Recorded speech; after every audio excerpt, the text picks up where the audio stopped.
Welcome to Scholar Institute Guntur.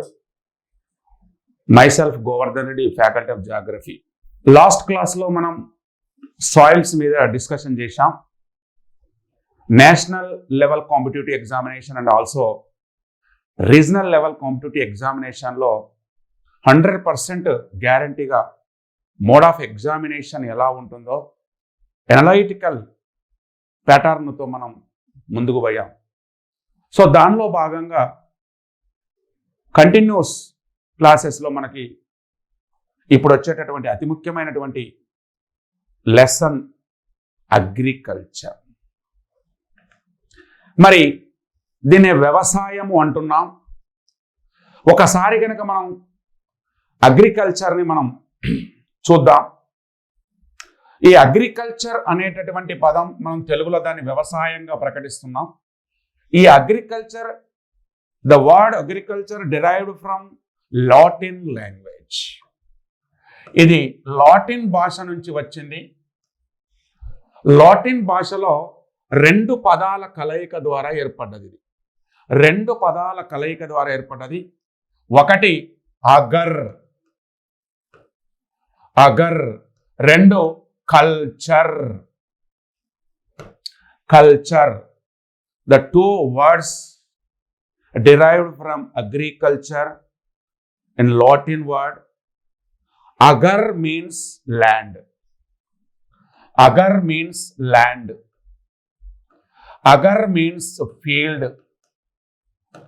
field.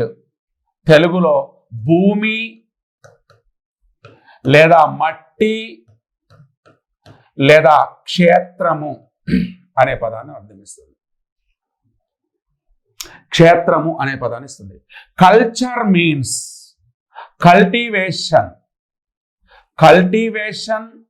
Are grow.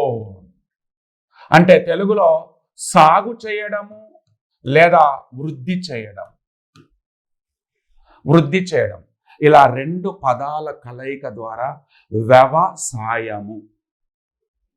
అందుకే agriculture అనేటటువంటి విషయాన్ని మనం తీసుకున్నాం. జనరల్గా వ్యవసాయము అనేటటువంటిది దాని అనుబంధ రంగాలలో, ఇందులో ఈ వ్యవసాయంలో కనుక మనం చూసినట్లయితే ఇందులో ఒకటి క్రాప్ వింగ్, పంటల విభాగము ఒకటి ఉంటుంది.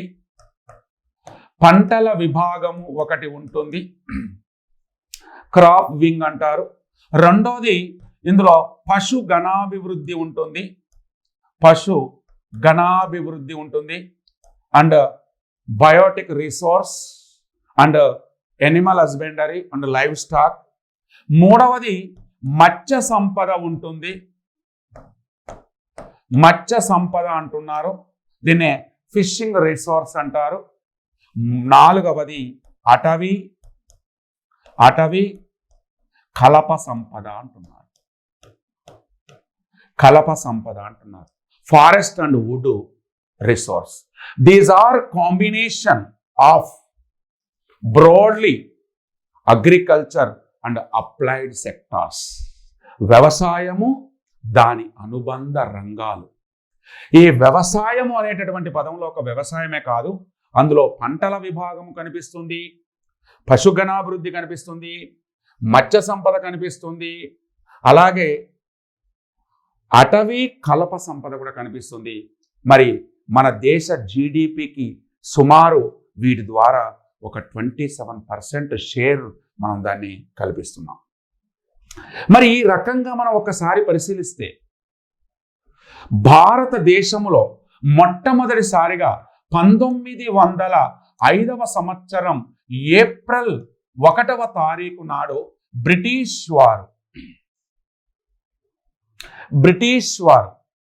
మొట్టమొదటిసారిగా బీహార్ రాష్ట్రములో పూసా వద్ద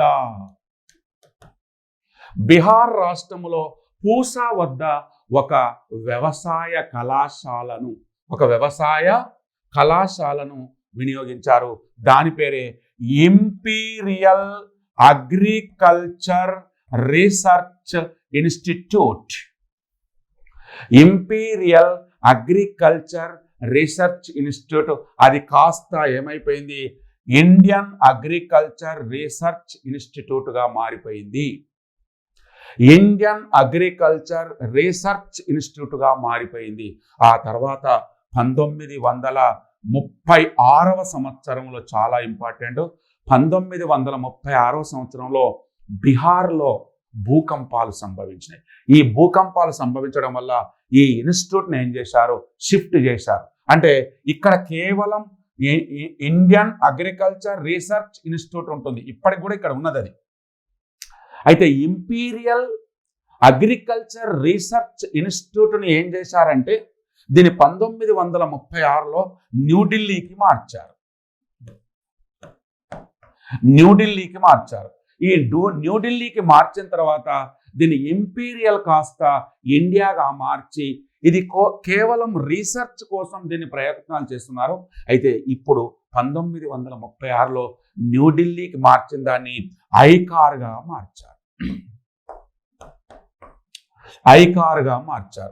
Indian council agriculture research, Indian council of agriculture research, ఇది కేవలం గ్రీన్ రెవల్యూషన్ మీద రీసెర్చ్ చేస్తుంది, ల్యాండ్ అండ్ గ్రీన్ రెవల్యూషన్ మీద రీసెర్చ్ చేస్తుంది. ఇది మిగతా వాటి మీద రీసెర్చ్ చేస్తుంది. ఇప్పుడు ప్రస్తుతం పూసాలో కూడా ఉన్నది, ప్రస్తుతం న్యూఢిల్లీలో కూడా ఉన్నది. ఆ తర్వాత 1937వ సంవత్సరంలో మొట్టమొదటిసారిగా బ్రిటిష్ వారు ప్రత్యేకంగా వ్యవసాయానికి, కేంద్రము రాష్ట్రాలలో వ్యవసాయానికి ఒక ప్రత్యేక మంత్రిత్వ శాఖను కూడా ఏర్పాటు చేశారు, మినిస్ట్రీ ఆఫ్ అగ్రికల్చర్ను కూడా ఏర్పాటు చేయడం జరుగుతుంది. 1947 స్వాతంత్రం వచ్చే వరకు ఈ మినిస్ట్రీ ఆఫ్ అగ్రికల్చర్ స్టేట్ వైడ్గా, అలాగే central union agriculture minister and state agriculture minister. 1937 British వారు ఇది ఇచ్చినటువంటిది. ఆ తర్వాత 1947 స్వాతంత్రం వచ్చిన తర్వాత 1950లో రిపబ్లిక్ మనకు వచ్చిన తర్వాత మొట్టమొదటిసారిగా 1952వ సంవత్సరము అక్టోబర్ 2వ తారీఖు నాడు కమ్యూనిటీ ప్రోగ్రామ్, సమాజాభివృద్ధి కార్యక్రమాన్ని ప్రవేశపెట్టడం. ఈ సమాజాభివృద్ధి కార్యక్రమానికి ప్రవేశపెట్టిన తర్వాత కమ్యూనిటీ డెవలప్మెంట్ ప్రోగ్రామ్, సిడిపి అంటారు దీన్ని షార్ట్కట్లో, సిడిపి ప్రోగ్రామ్ను ప్రవేశపెట్టడం. ఇది అట్టర్లీ ఫ్లాప్ కావడం. ఆ తర్వాత 1953 అక్టోబర్ 2వ తారీఖు నాడు నేషనల్ ఎక్స్టెన్షన్ సర్వీస్ స్కీమ్, నెస్ అంటారు, నేషనల్ ఎక్స్టెన్షన్ సర్వీస్ స్కీమ్ను కూడా ప్రవేశపెట్టడం జరిగింది. ఆ తర్వాత కూడా అనుకున్న రీతిలో ఇది సక్సెస్ కాకపోవడం వల్ల అనేకమైనటువంటి పథకాలు వ్యవసాయం మీద, small farmer development agency, SFDA, MFDA, RLEGP, NREGP, ఇలాంటి అనేకమైనటువంటి కార్యక్రమాలను ప్రవేశపెట్టిన తర్వాత మొట్టమొదటిసారిగా సోనియా గాంధీ ప్రభుత్వ హయాంలో 2005వ సంవత్సరంలో పార్లమెంటు చట్టం ద్వారా 2006వ సంవత్సరం ఫిబ్రవరి 2వ తారీఖు నాడు ఆంధ్రప్రదేశ్ అనంతపురం జిల్లాలో 200 జిల్లాల్లో మొట్టమొదటిసారిగా గ్రామీణ ఉపాధి హామీ పథకాన్ని ప్రవేశపెట్టడం జరిగింది. MGNREA, Mahatma Gandhi national rural employment act, guarantee act ఇప్పుడు దేశం మొత్తానికి వర్తిస్తుంది. సో దీనివల్ల వ్యవసాయ సంక్షోభం ఏర్పడేటటువంటి అవకాశం కూడా మనకు కనిపిస్తుంది. దీనివల్ల కనిపిస్తుంది. మరి చూడండి ఒకసారి, ఈ Mahatma Gandhi national rural employment guarantee act scheme, ఇది 2012 తర్వాత యాక్ట్గా మారిపోయింది అనమాట. అంటే ఖచ్చితంగా డబ్బులు ఉన్నా లేకున్నా మనం సర్వీస్ చేయాల్సిందే. సో ఈ రకంగా వ్యవసాయానికి సంబంధించినటువంటిది. అయితే ఈ వ్యవసాయానికి సంబంధించినటువంటి ల్యాండ్స్ సర్వే చేసి భూ కమతాలు ల్యాండ్ హోల్డింగ్స్ ఎట్లా చేయాలనేటటువంటిది ప్రతి 5 సంవత్సరాలకు ఒకసారి లెక్కిస్తుంటారు అన్నమాట. ప్రతి 5 సంవత్సరాలకు ఒకసారి లెక్కిస్తుంటారు.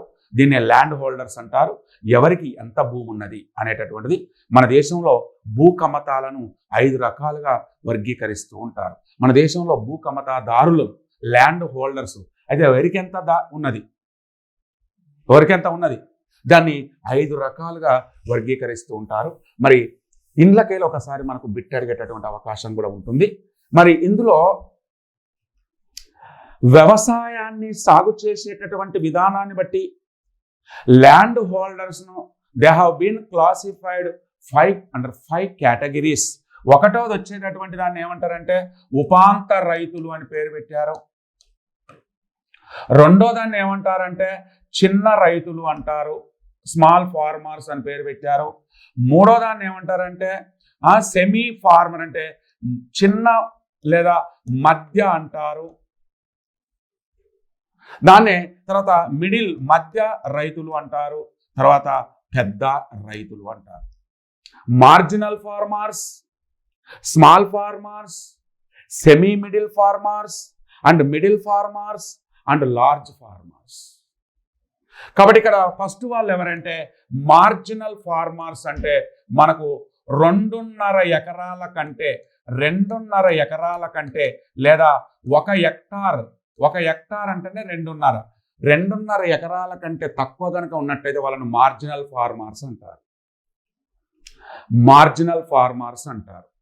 తర్వాత 5 ఎకరాలు అంటే 2 హెక్టార్లు. 5 ఎకరాల కంటే తక్కువ ఉన్నట్లయితే వాళ్ళను స్మాల్ ఫార్మర్స్ అంటారు. తర్వాత 10 ఎకరాల కంటే తక్కువ ఉన్నట్లయితే 4 హెక్టార్లు. 10 ఎకరాల కంటే తక్కువ ఉన్నట్లయితే వాళ్ళని సెమీ మిడిల్ ఫార్మర్స్ అంటారు. మరి 20 ఎకరాల కంటే తక్కువ ఉన్నట్లయితే వాళ్ళను అంటే 25 ఎకరాల కంటే తక్కువ ఉన్నట్లయితే వాళ్ళని ఏమంటారంటే మధ్య ఫార్మర్స్ అంటారు. ఇక 25 ఎకరాల కంటే ఎక్కువ ఉన్నట్లయితే వాళ్ళను పెద్ద ఫార్మర్స్ అంటారు. కానీ మన దేశంలో మోర్ దెన్ 60% ఆఫ్ ఉపాంత రైతులే అత్యధికంగా ఉన్నారు. ఈ 2 జాతుల వారు కలిస్తే మోర్ దెన్ 80% ఆఫ్. సో ఇలా 5 ఎకరాల కంటే లోపున్నటువంటి వాళ్లకు కేంద్ర ప్రభుత్వం 5 ఎకరాల కంటే తక్కువ ఉన్నటువంటి వాళ్లకు ఒక యూనిట్గా తీసుకొని వాళ్లకు ప్రతి సంవత్సరం క్రాప్ కింద 6,000 రూపాయలు ప్రకటన చేస్తున్నది. ఇలా కిసాన్ అనేటటువంటి కార్యక్రమాన్ని అనేకమైనటువంటి కార్యక్రమాలు చేస్తూ ఉన్నది. సో ఇలా మనకు పంటల విధానం క్రాప్ హోల్డింగ్ అనేటటువంటిది ఈ అగ్రికల్చర్ హోల్డ్ ప్రతి 5 సంవత్సరాలకు. అయితే భూ కమతాదారులు అత్యధికంగా ఉన్నది మాత్రం ఉత్తరప్రదేశ్లో ఉంటే భూ కమతాదారులలో వైశాల్యం అత్యధికంగా ఉన్నది రాజస్థాన్లో విస్తరించి ఉన్నది. సో సరే, ఈ రకంగా మనకు ఆర్ఆర్బిలో, ఎన్టీపీసీలో, వీటి రకాల్లో ఇంకా గ్రూప్స్లో బాగా డెప్త్గా వాళ్ళు అడుగుతూ ఉంటారన్నమాట. సో దీని ప్రకారం చూస్తే మరి వ్యవసాయాన్ని కనుక మనం ఒక్కసారి పరిశీలిస్తే వ్యవసాయంలో పంటల విధానాన్ని బట్టి, క్రాపింగ్ ప్యాటర్న్ బట్టి, పంటల విధానాన్ని బట్టి మనం 3 రకాలు తీసుకున్నాం. ఇళ్ళకెళ్ళి క్వశ్చన్లు అడుగుతుంటాడు. పంటల విధానాన్ని బట్టి మనం 3 రకాలు తీసుకుంటాం. పంట కాలాన్ని బట్టి మనం 3 రకాలు తీసుకుంటాం. 1వ దాన్ని మనం ఖరీఫ్ సీజన్ అని పేరు పెట్టాం. ఈ ఖరీఫ్ సీజన్ అంటే ఇది పూర్తిగా వర్షం మీద ఆధారపడి ఉంటుంది. గుర్తుపెట్టుకోండి, ఇది పూర్తిగా వర్షం మీద ఆధారపడి ఉంటుంది. It is completely based on rainfall. దీని యొక్క కాలం జూన్ టు అక్టోబర్. దీని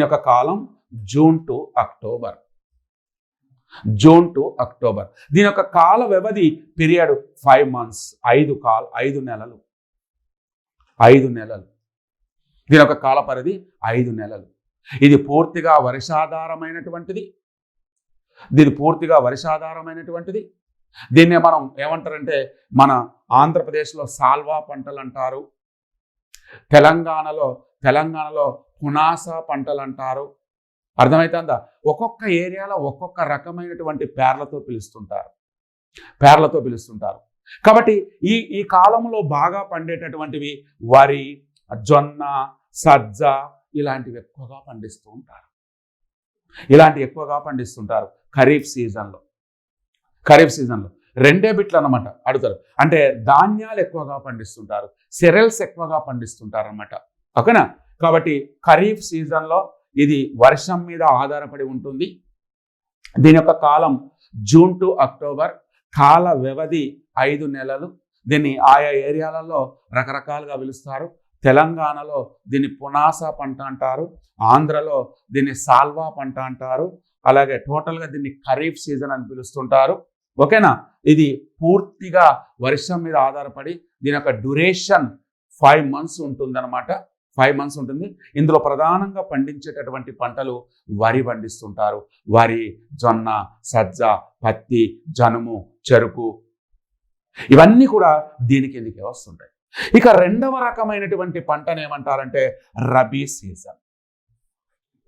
ఇది సెకండ్ క్రాప్. ఇది వర్షము ప్లస్ తేమ రెండు ఉండాలి. As well as rain and humidity, precipitation. అంటే మనకు కింద వాటర్ ఫ్లోయింగ్ ఉండాలి, పైన తేమ పడుతుండాలి. ఆ తేమ పడేటటువంటి సీజన్ ఇది నవంబర్ టు మార్చ్ మధ్యలో చూస్తారు. November to March, duration 4 months. Period November to March, the crop duration 4 months. ఇది 4 months. It is shown the crop shown is June, July. Harvesting is September, October. It is shown November to December. Harvesting in March, April.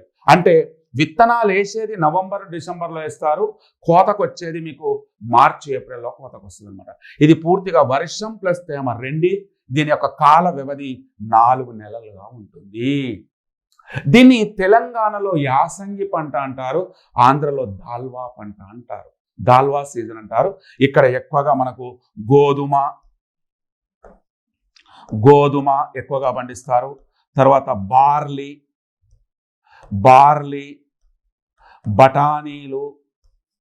బఠానీలు, పొగాకు, ఆవాలు, ధనియాలు, oil seeds అన్నీ పండిస్తారు. Pulses, పప్పు ధాన్యాలు ఎక్కువగా ఇలా పండిస్తారు. వర్షాకాలంలో ఎక్కువ పండిస్తారు. పప్పు ధాన్యాలు ఎక్కువగా ఇంట్లో పండిస్తారు. ఇక్కడ ఆయిల్ సీడ్స్ ఎక్కువగా పండిస్తారు. ఈ సీజన్లో బాగా పండుతాయి అన్నమాట, నువ్వులు కానీ ఏదైనా ఆయిల్ సీడ్స్. కాబట్టి గోధుమ, బార్లీ, బఠానీలు, పొగాకు, ఆవాలు, ధనియాలు, ఆయిల్ సీడ్, వీట్, బార్లీ, బఠానీ, టొబాకో, మస్టర్డ్, కోరియాండం, ఆయిల్ సీడ్స్ మొత్తం ఇక్కడ ఈ భాగంలో రబీ కాలంలో పండిస్తారు. సార్ మరి దీంట్లో ప్రశ్న ఎట్లా అడిగాడు? ఒకసారి ప్రశ్న అడిగాడు ఆర్ఆర్బీలో వెరైటీగా. బార్లీ, బఠానీలు ఈ పంట కాలము అన్నాడు. బార్లీ, బఠానీలు అనేటటువంటిది ఏ పంట కాలానికి చెందినవి అంటే రబీ కాలానికి చెందినవి. ఇక మూడవ పంట, దీన్ని థర్డ్ క్రాప్ అంటారు. దీన్ని మూడవ పంట అని పిలుస్తారు. దీన్ని రెండవ పంట అని పిలుస్తారు. దీన్ని మొదటి పంట అని పిలుస్తారు. గుర్తుపెట్టుకోవాలి, మొదటి పంట అని పిలుస్తారు. మరి జైద్ అనేటటువంటిది స్వల్పకాలిక పంట. గుర్తుపెట్టు, స్వల్పకాలిక పంట అని ఇంగ్లీష్లో షార్ట్ టర్మ్ క్రాప్. మరి దీంట్లో ఎండింగ్ ఏంటిది? మనకు ఇక్కడ ఇచ్చాం, మనకు నవంబర్ టు మార్చ్ ఇచ్చాం, మళ్ళీ ఇక్కడ ఏమి ఇచ్చాం? జూన్ ఇచ్చాం. అంటే ఈ మార్చికి జూన్కు మధ్యలో పండేటటువంటి పంట. అందుకే దీన్ని స్వల్పకాలిక పంట అంటారు, షార్ట్ టర్మ్ పంట అంటారు. ఇది మార్చ్ టు జూన్ మధ్యలో పండిస్తారు. దీని కాల వ్యవధి 3 నెలలు మాత్రమే. Duration in 3 months. దీన్ని వేసవి కాలంలో పండించేటటువంటి పంట, సమ్మర్ సీజన్. ఇది కేవలం అత్యధికంగా దక్షిణ భారతదేశంలోనే విస్తరించి ఉన్నది. హైయెస్ట్ దక్షిణ భారతదేశంలోనే ఎక్కువగా విస్తరించి ఉన్నది. ఎక్కువ అనేటటువంటిది వేసవి కాలంలో పండిస్తారు. ఎక్కువగా వెజిటబుల్స్, కూరగాయలు ఎక్కువగా పండిస్తారు. పుచ్చకాయలు, కర్బూజా కాయలు, watermelon, cattle grass, cattle పశువుల మేత, fruits and vegetables, cattle grass, పశువుల మేత అనేటటువంటిది. ఒక్కోసారి అడిగాడు పుచ్చకాయలు, కర్బూజా అనేటటువంటి ఏ కాలంలో పండిస్తారంటే సమ్మర్లో మీకు తెలుసు watermelon, muskmelon, cucumber, sweet cucumber ఇవన్నీ కూడా ఈ సమయంలోనే పండిస్తారు. చూడండి మరి ఇక్కడ మనకు ఇది 5 నెలలు ఒకటి కనిపిస్తున్నది. 5 నెలల తర్వాత 4 నెలలు 9, 9 తర్వాత 3 ఎంత 12. మొత్తం సంవత్సరానికి 12 నెలలు ఉంటుంది. 12 నెలల కాలాన్ని 3 భాగాలుగా విభజించారు పంటలు పండేటటువంటి విధానాన్ని. అదే క్రాపింగ్ ప్యాటర్న్ అనేటటువంటిది. కాబట్టి సీజన్ ఆఫ్ క్రాప్స్ అనేటటువంటివి పండించారు. మళ్ళీ ఇందులో మనకు monopole crops, dual crops, multi crops అని 3 రకాలు ఉంటాయి. ఏక పంట విధానం, ద్విపంట విధానం, బహుళ పంట విధానం. Monocrop, dual crop, multi crop, 1 or more crops. చెప్పండి మరొకసారి. భారతదేశంలో ఏక పంట విధానం మోనోపోలీ క్రాప్స్ అనేటటువంటివి సంవత్సరంలో ఒకటేసారి పండాలి. చెప్పండి, ఒకటేసారి పండేటటువంటివి ఏమేం పండుతాయి? జనుము, జూట్. ఇవాళ జూటును ఒక్కటేసారి వేస్తాం. చెరుకు 8 నుంచి 9 నెలలు పండుద్ది. పత్తి 6 నుంచి 8 నెలలు పండుద్ది. మరి 8 నెలలు పండిన తర్వాత రెండో పంట పండించాలంటే 16 నెలలు కావాలి కదా. మరి సంవత్సరం ఎంత? 12 నెలలే కదా. పసుపు కూడా అంతే, 10 నెలలు. కంది రెడ్ గ్రామ్ ఇది కూడా అంతే, 8 నుంచి 10 నెలలు. మనం జూన్ జూలైలో వేస్తే అది మళ్ళీ మనకు ఎప్పుడు వస్తుంది అంటే మార్చి, ఉగాది టైంలో వస్తుంది. These are monopoly crops. అంటే ఒక సంవత్సరంలో ఒకేసారి కనుక పంట పండినట్లయితే అట్టి వాటిని ఏక పంట విధానాలు అంటారు. ఇక ద్విపంట విధానాలు, ఒక పంట 2 సార్లు పండాలి. ఆ 2 సార్లు పండేటటువంటిది వరి. ఇలా వరి మనం ఖరీఫ్ సీజన్లో వేస్తాం, వరిని మనం రబీ సీజన్లో వేస్తాం. వేరుశనగ ఖరీఫ్ సీజన్లో వేస్తాం, మళ్ళీ రబీ సీజన్లో వేస్తాం. నువ్వులు ఖరీఫ్ సీజన్లో వేస్తాం, మళ్ళీ రబీ సీజన్లో వేస్తాం. మల్టీ క్రాప్స్ అంటే 2 కంటే ఎక్కువ సార్లు కూడా పండించాలి. ఒక్కోసారి 2 లేదా అంతకంటే ఎక్కువ, అంతకంటే ఎక్కువ కూడా పండించేటటువంటి వాటి ఇవాళ మేజ్, మొక్కజొన్న, గ్రీన్ గ్రామ్, పెసళ్ళు ఇవన్నీ కూడా 3. మీరు చూడండి ఒకసారి రోడ్ల మీద మొక్కజొన్నలు చూడండి, మీకు ఖరీఫ్ సీజన్లో కనిపిస్తుంటాయి, నవంబర్ డిసెంబర్లో కనిపిస్తుంటాయి, ఎర్ర టెండర్లలో మేలో కూడా కనిపిస్తుంటాయి. కానీ పసుపు అనేది ఒకటేసారి కనిపిస్తుంటుంది. ఇలా monopoly crops, dual crops and multi crops 2 కంటే ఎక్కువ పంటలు, 3 పంటలు పండితే అంటే 2 క్రాపింగ్ సిస్టమ్, 3 క్రాపింగ్ సిస్టమ్, 4 అంటే మల్టీ రకరకాల పంటలను పండించుకుంటూ పోతుంటారు. అలా మనకి పంటల విధానంలో ఏక పంట విధానం, ద్విపంట విధానం, బహుళ పంట విధానం, అక్కడ ఉన్నటువంటి ప్రాంతాన్ని బట్టి ఒక్కొక్కరు ఒక్కొక్క రకమైనటువంటి పంటలను పండించుకుంటూ వెళ్తుంటారు అన్నమాట. సో దిస్ ఈజ్ అబౌట్ వ్యవసాయానికి సంబంధించినటువంటి క్రాపింగ్ ప్యాటర్న్ అనేటటువంటిది ఏ విధంగా ఉన్నదంటే 1 ఖరీఫ్, 2 రబీ, 3 జైద్. కాబట్టి నేను ఒకటేసారి చెప్తున్నా, చాలా ఈజీగా చెప్తున్నా. పూర్తిగా rain based season is kharif, rain come humidity based season is rabi and summer season crop is and shorter crop zaid.